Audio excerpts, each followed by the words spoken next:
So yeah, to start it up, let's get back to a sad event which occurred 10 months ago. In April 2018, a cryptocurrency exchange named MyEtherWallet recorded an incident of a man-in-the-middle attack. The incident lasted for 2 hours until somebody finally noticed the issue and reached out to ISPs to fix it. In a few hours, it was already on the news. Here's how it basically worked. Under normal conditions, a browser starts a session with an arbitrary remote server, a web server, with a DNS query. An authoritative DNS server, which in case of myetherwallet.com used to be Amazon Route 53, responds with an IP address of the requested domain. And after that, the browser sends an HTTP request, or better, fires up a TLS session with that IP address. Then the server, again hosted in our case within another Amazon product, responds with a TLS certificate, the signature of the letter being then checked against the built-in browser trust store. So what attackers did in that case was a BGP hijack of the Route 53 IP prefix, which hosted the authoritative server for the myetherwallet.com domain. An initial query would then go to a rogue DNS server, which responded with an IP address of a server controlled by the attacker. After that, just like in a normal case, the browser sent a TLS hello, which didn't go to Amazon this time, but instead traveled all the way down to a cold and hopeless place somewhere in Siberia. That place used a self-signed TLS certificate, though. So the browser, I'm laughing, but there's nothing to laugh about, right? The place used a self-signed TLS certificate, though, so the browser must have issued a serious, scary warning about certificate being wrong. Yet the attackers were able to withdraw some crypto stuff from some of the users' accounts because a certain portion of users happily clicked through the certificate warning anyway.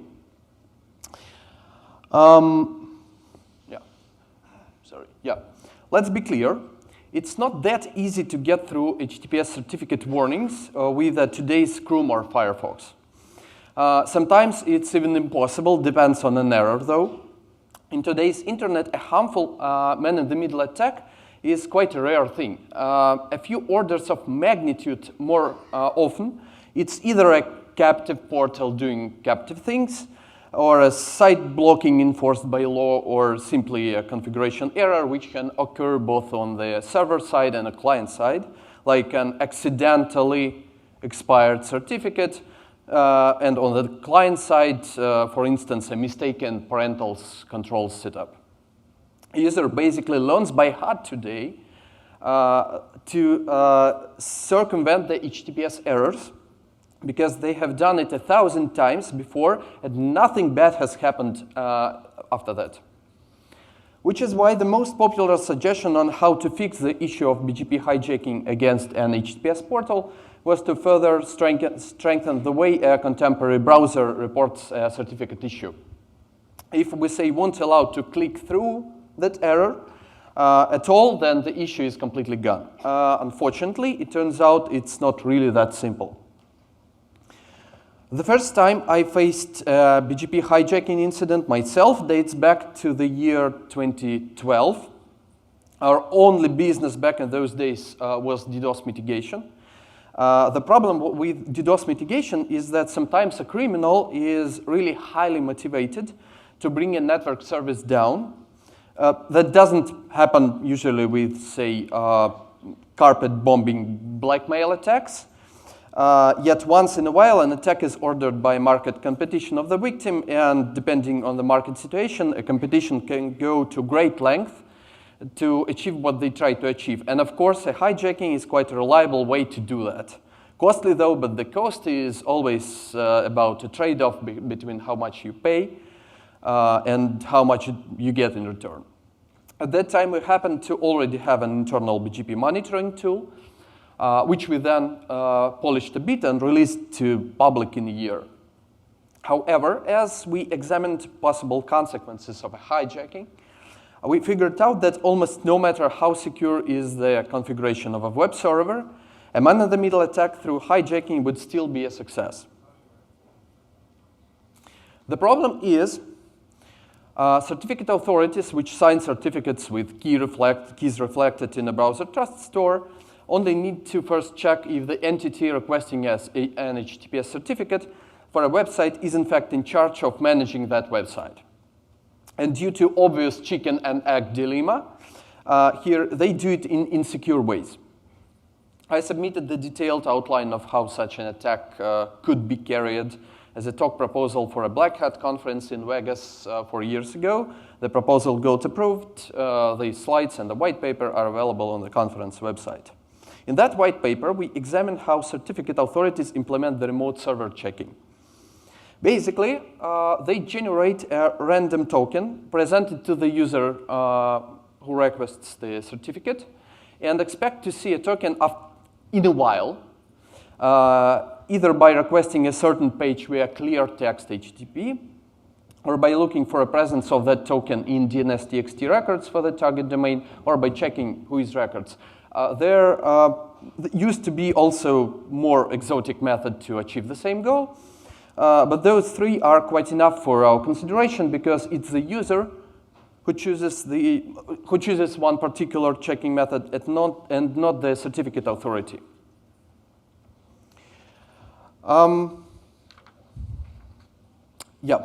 As a result, an offender who applies for a certificate for an arbitrary website on the web and gets a token, which would be checked, can then supply the verifying script with that token through hijacking of an IP prefix of that site, or a prefix of its DNS server, or something else, depends on a website infrastructure. In turn, a CA would issue a perfectly valid TLS certificate and would then send it to the offender. That certificate would then just be used in MITM attacks via hijacking again, or via any other traffic redirection method convenient for the attacker.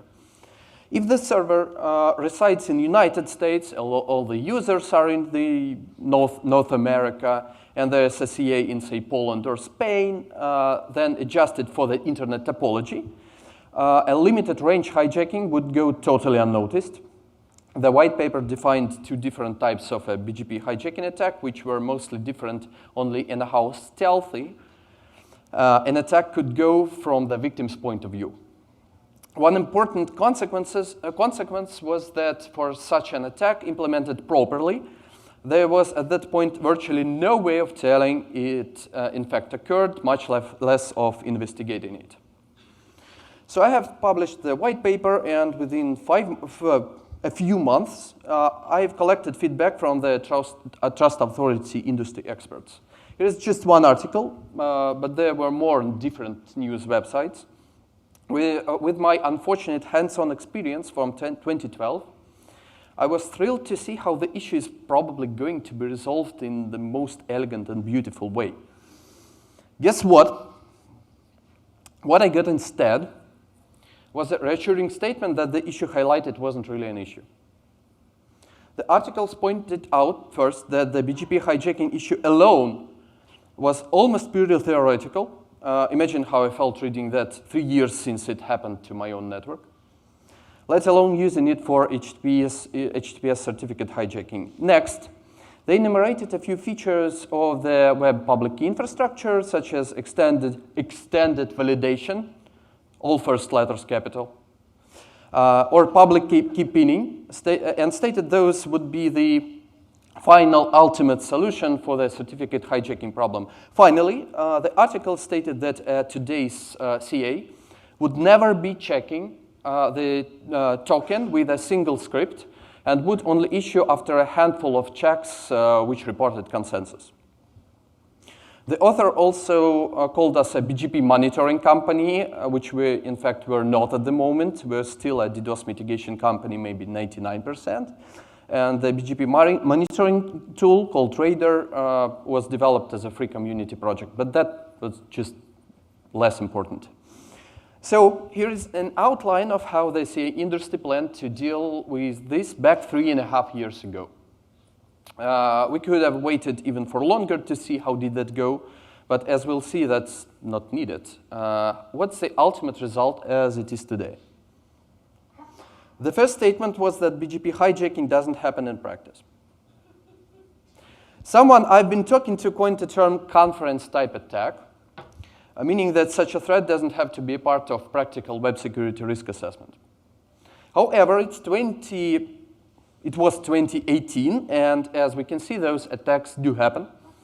The essential prerequisite, though, is a motivated attacker hunting for a price convincing enough, and cryptocurrency exchanges are an obvious target.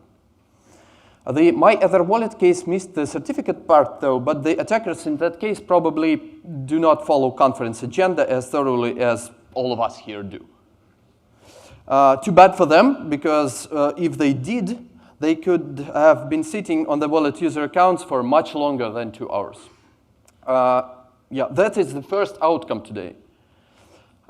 Attend internet community meetings such as NANOG, and you will never miss an opportunity.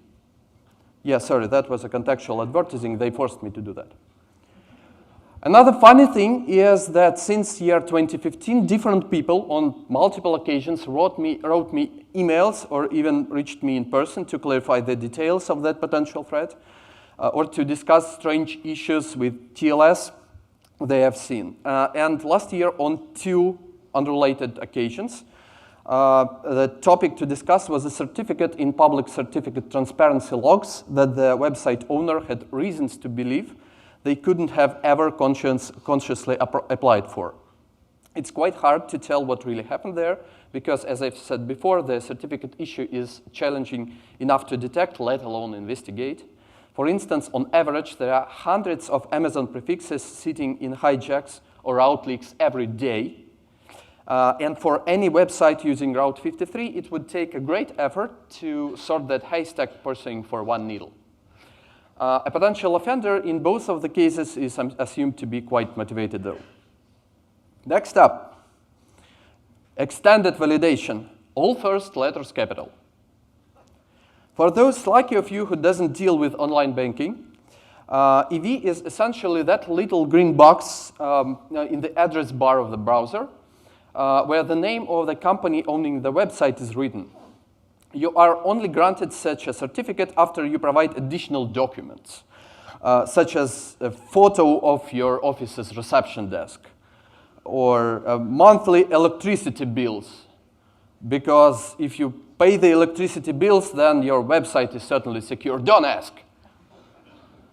Anyhow, on mobile devices, EVBox even used to replace the address bar completely, which led to funny vulnerabilities such as a folk obtaining a fraudulent certificate for a company called Identity Verified.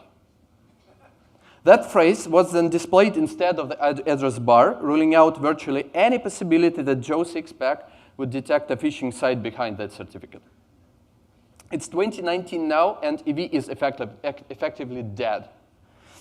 Mobile devices don't show it or support it anymore. Some of them never did, like Windows Phone 8.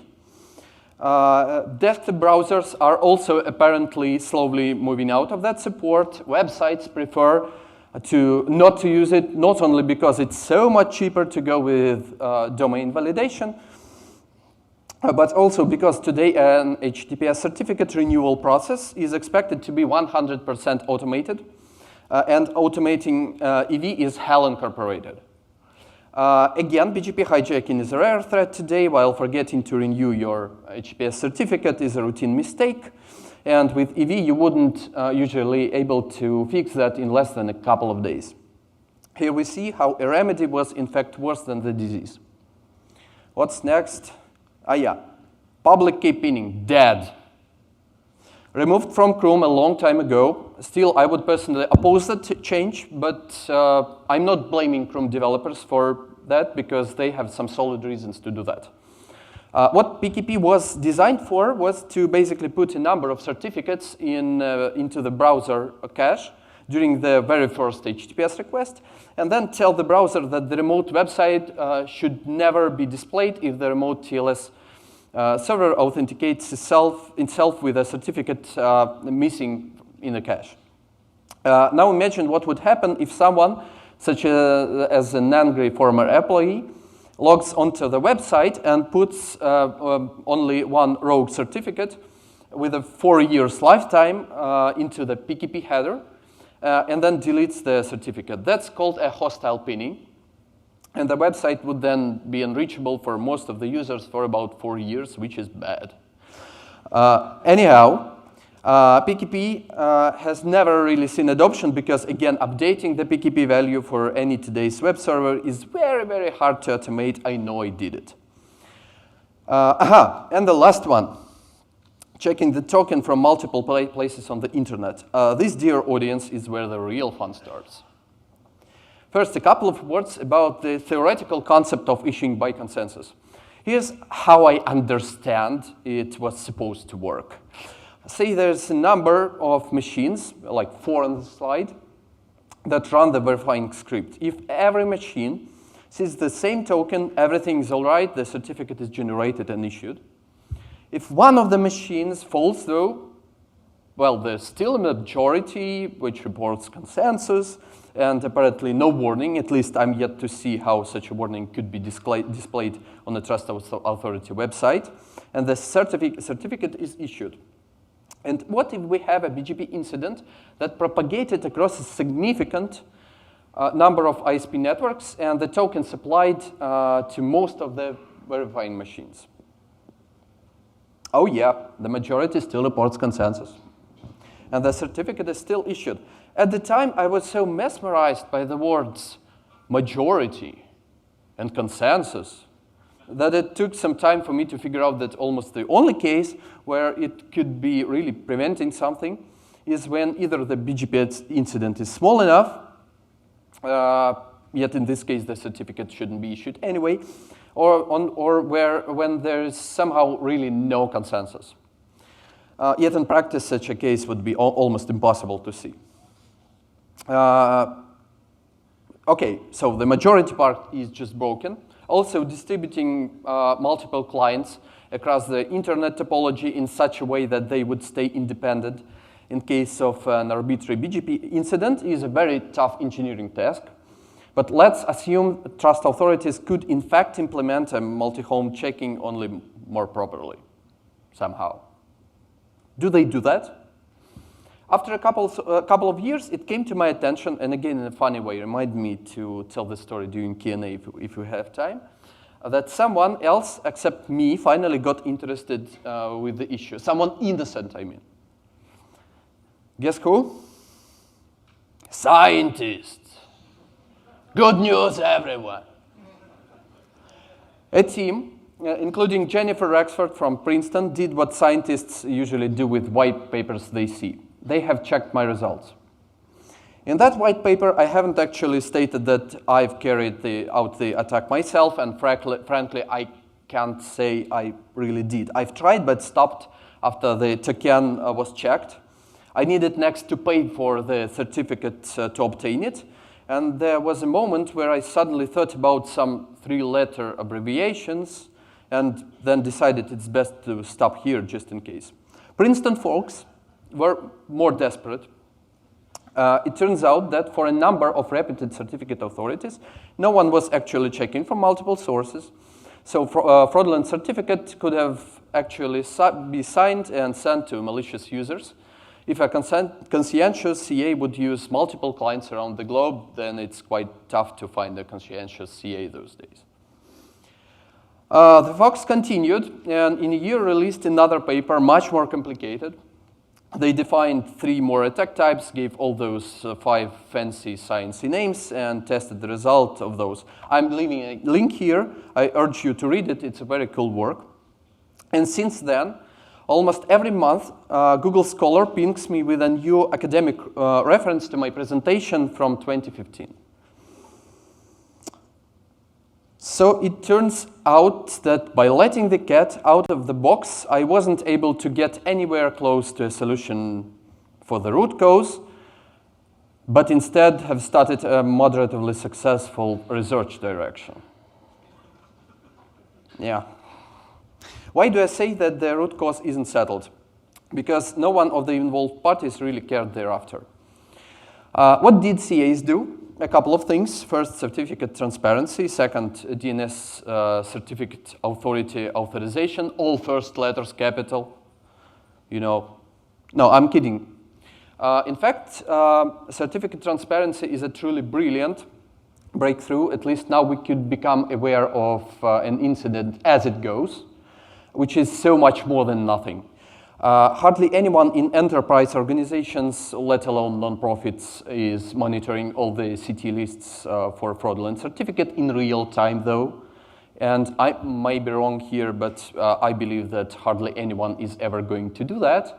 But so a certain attack window ranging from hours to months still persists. Also, OCSP revocation would involve human factor, which also takes a lot of time. All that put aside, a great technology. CAA, though, solves kind of different problem. You can still use the same CA, let's say Let's Encrypt, that was used by the TLS service owner.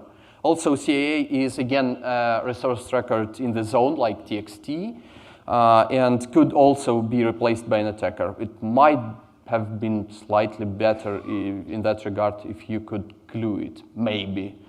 Anyhow, it's rather far from being a solution. Oh yeah, here is a fun question.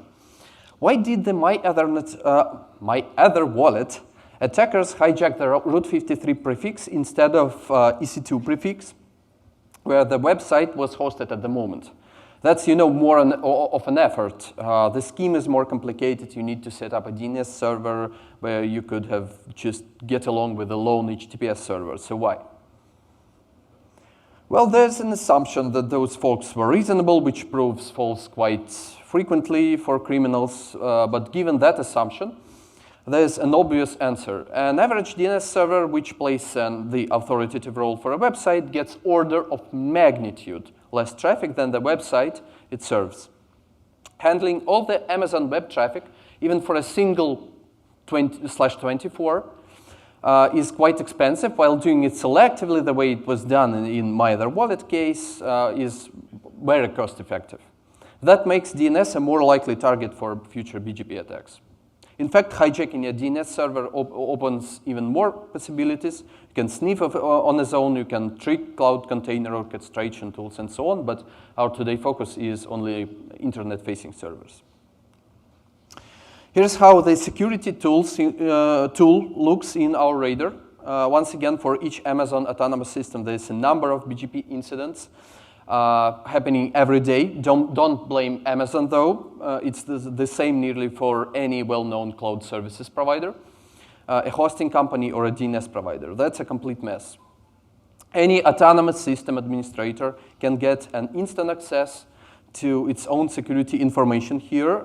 It only takes time to register on the website.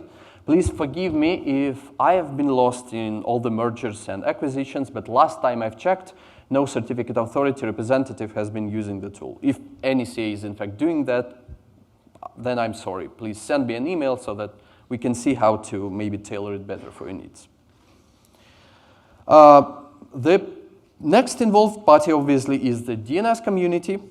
Well, things here are slightly better. There's a tool which could save us the day, but which is DNSSEC, but oops, the adoption rate was low so far. What did the ISP community do to prevent this? Well, BGP hijacking as a whole. Well, there's also a couple of things. First of them wasn't enough, so there was a plan B, which, guess what, got low adoption so far, but we are not giving up. Now we have plan C, which we can contribute to. Quite far from the final ultimate solution, though, but promising. A sad thing is that apparently we cannot even conduct academic BGP experiments in wild nature, because BGP software present on the internet is sometimes old, sometimes buggy, sometimes old and vulnerable, and it literally takes times to update, it takes years to update whatever routing-related piece of code there is. I've never seen, say, Configure or WannaCry victims yelling at the malware authors. because everyone knows that an insecure system on the internet is pretty much doomed, but somehow it's not related to insecure BGP software. So poor researchers who occasionally triggered a bug in FRR this January were put under quite serious public pressure. Maybe it's just me, but it's sad.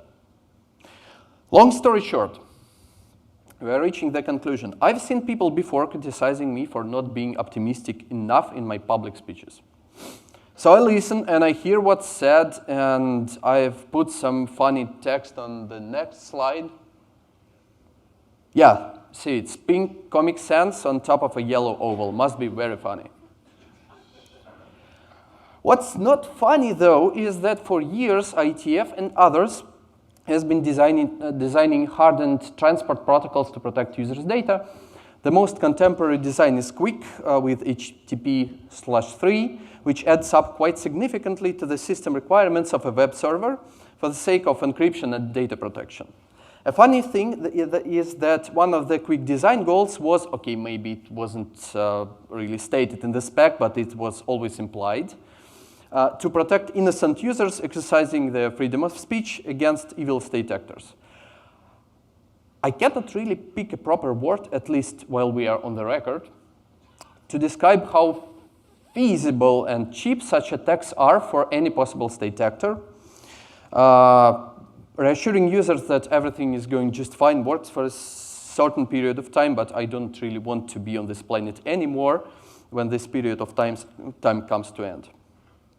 Another complaint is that we can't really say we have a proper solution. That's right, but yeah, we don't quite have a 300 pages document presenting a final ultimate solution. But what we have is a set of tools that we don't use, but instead live in the bottom of a locked filing cabinet. Each of those technologies could limit the exposure, yet none gets adopted. There are simple things to do. Say, adopt a multi-hop session with our radar to monitor your own autonomous system. Here is the link on the slide where you could do that. It's free, and it's easier than adopting a puppy and much more fun. I mean, I personally prefer kittens. Anyway, the combined technical debt in the internet doesn't appear to shrink. It only grows further. It only takes some time to contribute into paying off the debt, so why not to start now, please? Thank you.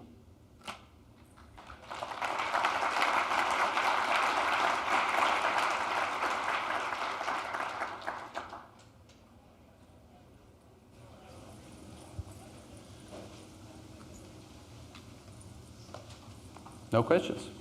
Oh, yeah, one. Hi, I'm Matt Weinberg from VeriSign. It should be noted that that domain was not DNSSEC signed, right, at the time. So had the zone been DNSSEC signed, any recursive resolver would have not been happy with that zone. It would have helped them a lot if they had just signed their zone. Maybe. So a little plug for DNSSEC. Maybe, but Route 53 doesn't allow to sign domains. Sorry. Well, maybe you should use Route another 53 service. doesn't support DNSSEC. It's been, like, the feature request dates back like 6 years ago, but no. Right. Perfect follow-up, Michael Sinatra. Yes, Nat, rhetorical question. Why doesn't Route 53 support DNSSEC? Are you asking that question for me? I'll check with Amazon, okay? So I guess that's it. Thank you very much.